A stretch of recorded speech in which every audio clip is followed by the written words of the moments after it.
Fala, meu povo, tudo bom? Estamos aqui agora para a nossa aula de número 29 de Química, falando sobre gás ideal, equação de Clapeyron, beleza?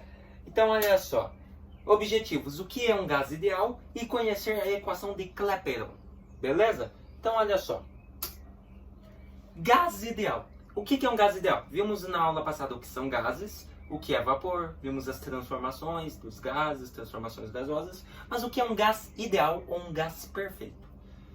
O gás ideal ou gás perfeito pode ser compreendido como um conjunto de moléculas ou átomos que estão em movimento constante e aleatório, cujas velocidades médias estão relacionadas com a temperatura.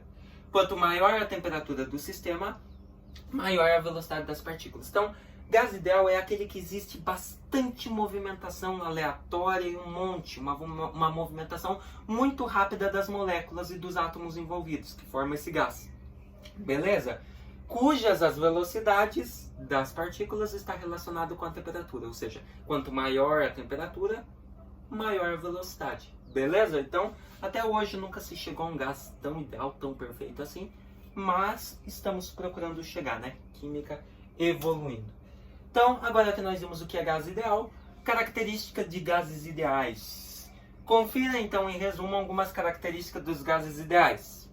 Neles só ocorrem colisões perfeitamente elásticas entre as partículas, ou seja, colisões totalmente elásticas, ou seja, que uma puxa a outra, a outra puxa de novo. Neles não existem interações entre as partículas.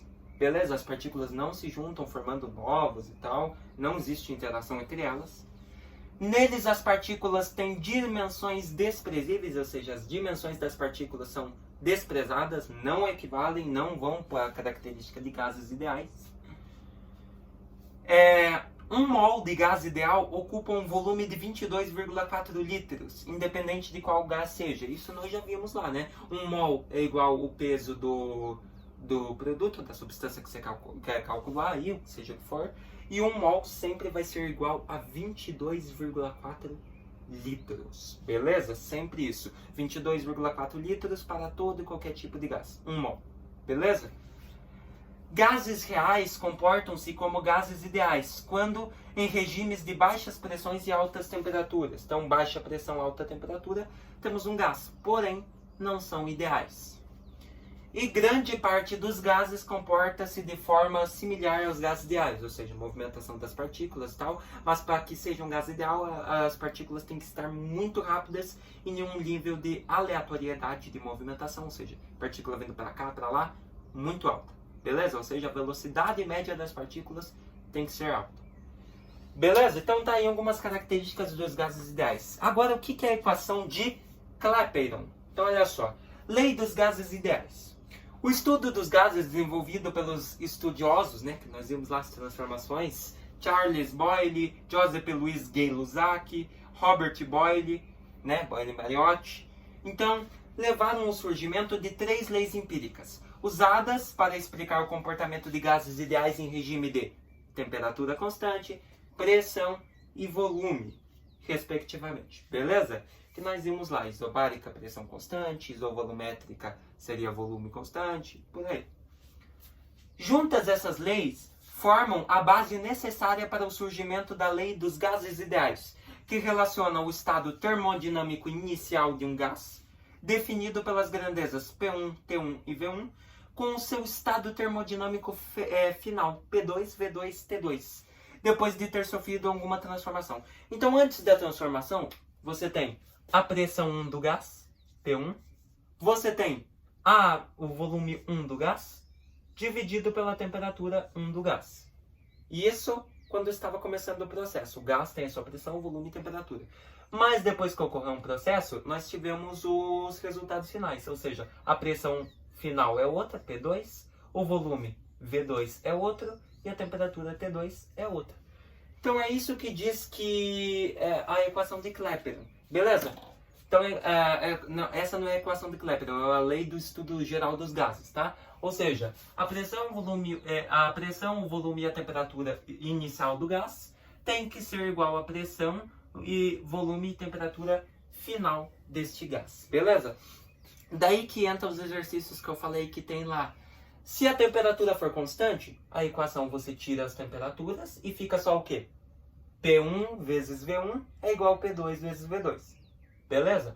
Se o volume for constante, você tira o volume e fica pressão 1 dividido por temperatura 1 é igual a pressão 2 dividido por temperatura 2. E se a pressão for constante, tira as pressões, você teria só volume 1 dividido por temperatura 1 é igual ao volume 2 dividido por temperatura 2.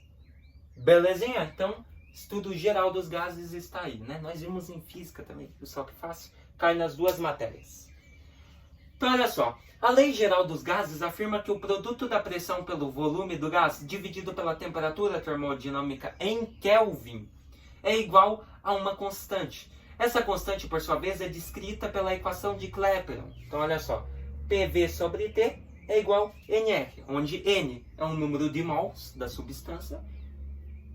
E daí nós temos, então, o R, né? O R é a constante universal dos gases. Então, você tem PV, né? Pressão, volume dividido por temperatura é igual a NR, que seria, no caso, PV igual a nRT, porque o T estava dividindo, passa multiplicando o NR. Então, você tem agora a equação de Clapeyron. Pressão vezes volume é igual ao número de mols da substância vezes a constante universal dos gases vezes a temperatura termodinâmica em Kelvin. Beleza? Então, olha lá. Ó. N é o número de mol e o R é a constante universal dos gases perfeitos. 0,082 atmosferas vezes litros por mol vezes Kelvin. Ou 8,31 joules por mol vezes Kelvin. Tá? Então, as unidades ali. Daí, ó, na fórmula, P é a pressão exercida pelo gás, V é o volume ocupado, T é a temperatura média em Kelvin.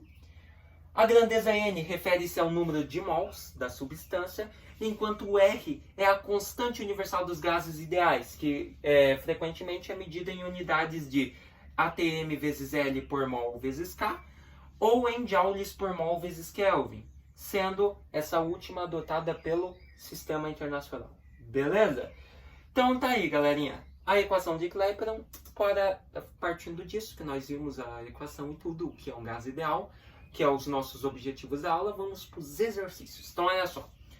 2 mols de um gás ideal e a pressão de 1 atm, encontra-se a temperatura de 227 graus Celsius. Calcule em litros o volume ocupado por esse gás. Então, bora lá. Faz assim, ó.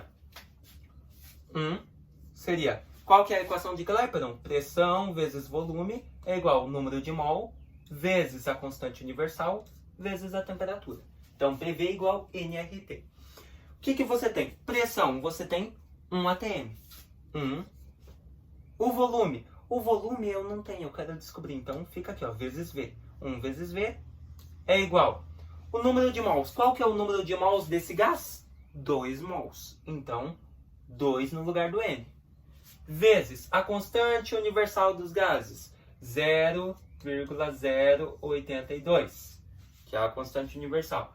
Isso vezes a temperatura do gás. Só que observe que a temperatura do gás está em 227 graus Celsius. Não é assim. Nunca em graus Celsius, sempre em Kelvin. Qual que é a fórmula, então? Temperatura em Kelvin é igual a temperatura em graus Celsius mais 273. Então, você tem 227 mais 273. Eu acho que é isso, né? É. Daí faz aqui, ó. 227 mais 273. Sobe 1, vem 0. Aqui vai dar 9 mais 1, 10. E aqui, 4, 5. Então, você teria 500 Kelvin. Beleza? Partindo disso, vezes 500. Então, temperatura de 500 Kelvin. Agora que você transformou, você fica com 1 vezes V, V, que é igual. Agora, só multiplicar. Se você multiplicar 2 vezes a constante, 0,082, vezes 500, você vai chegar a um resultado de 82 litros. Então, logo você observa que, de acordo com a resolução, o volume ocupado por esse gás de 2 mols a uma temperatura de 500 Kelvin é de 82 litros. Beleza? Viu só como é fácil fazer exercícios com a equação de Clapeyron? Nada demais, só matemática básica. Fechou? Então, 82 litros é o volume. Olha o outro. Um gás ideal ocupa um volume de 20 litros, quando passa a ser submetido a uma pressão de 3 atm. de modo que sua temperatura permanece constante enquanto seu volume é triplicado. Calcule a pressão final desse gás depois de ter passado por esta transformação. Então, olha só, você tem a equação lá, P1, V1 sobre T1 é igual a P2, V2 sobre T2. O que o exercício dizia para nós? Ele dizia que a temperatura é constante.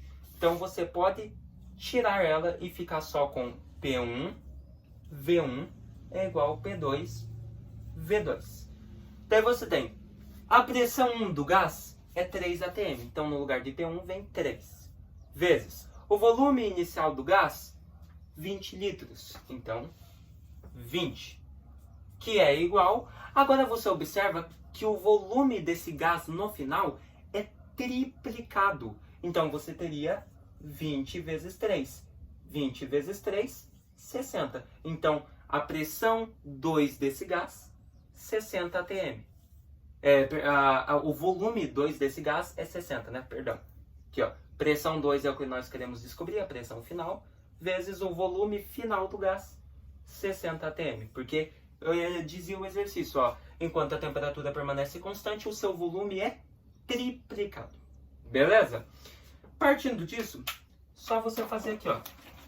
Vou continuar aqui, tá? Você tem 3 vezes 20, 60, que é igual pressão 2 vezes 60. O que você faz agora? Pressão 2 é igual a 60, e esse 60 que estava multiplicando, vem dividindo. Logo, a pressão 2 seria 60 dividido por 60, 1 atm. Então, qual que é a alternativa correta? A alternativa correta seria a letra A. Então, ali eles resolveram de outra forma, né? Era só tirar ali a temperatura, ficando P1, V1 igual a P2, V2. Colocamos aqui na fórmula e descobrimos que a pressão final do gás também se manteve constante, 1 atm. Então, olha lá, ó, para fazermos o cálculo foi necessário atribuir um volume de 60 litros ao gás, uma vez que seu volume triplicou durante a transformação. Então, que tem pessoa que não entende, por isso que o volume final, que é o volume 2, foi 60. Pois era inicial 20, como ele triplicou, 20 vezes 3, 60. Fechou? Então, 1 atm. Viu só que fácil que é, galera? Gases, essa parte, na verdade, química, que não falei, é muito fácil, tá? Só basta prestar bem atenção, tá? O que nós vimos? Gás ideal ou gás perfeito. E vimos a equação geral dos gases, que é esta aqui, e a equação de Clapeyron, beleza? Que relaciona o número de mols e a constante dos gases ideais. Eu espero realmente que vocês tenham gostado dessa aula, entendido um pouquinho aí sobre esse conteúdo, e se vemos daí na nossa próxima aula, falando aí, eu acho que, não sei se vamos continuar em gases ou se nós vamos começar cinética aqui, tá bom? Até mais!